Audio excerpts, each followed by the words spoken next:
First అయితే కోవాని తీసుకోవాలి.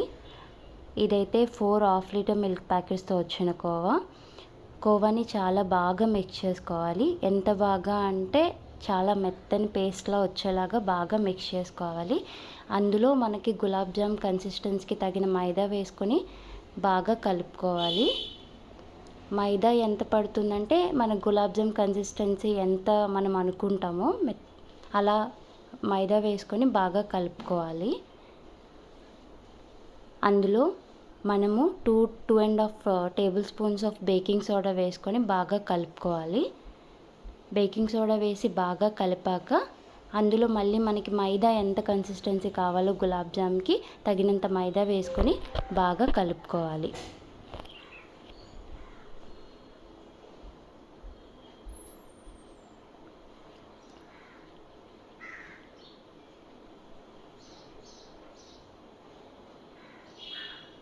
గులాబ్ జామ్ ముద్దని బాగా కలుపుకొని తర్వాత కాసేపు మనం పక్కన పెట్టుకోవాలి.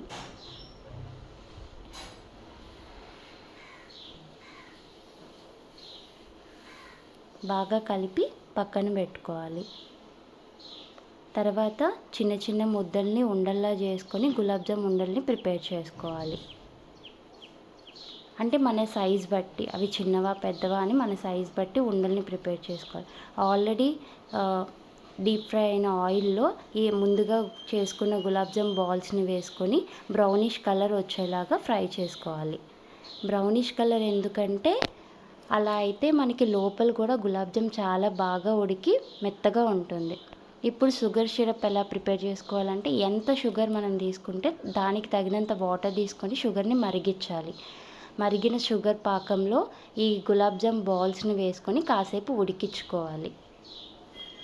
కాసేపు అంటే ఒక 10 or 15 minutes బాగా ఉడికించుకోవాలి. ఉడికించుకుంటే ఏంటంటే గులాబ్ జామ్ పాకం అనేది గులాబ్ జామ్ లోపలికి వెళ్ళి గులాబ్ జామ్ చాలా స్మూత్గా వస్తుంది. అంతే, కోవా గులాబ్ జామ్ రెడీ.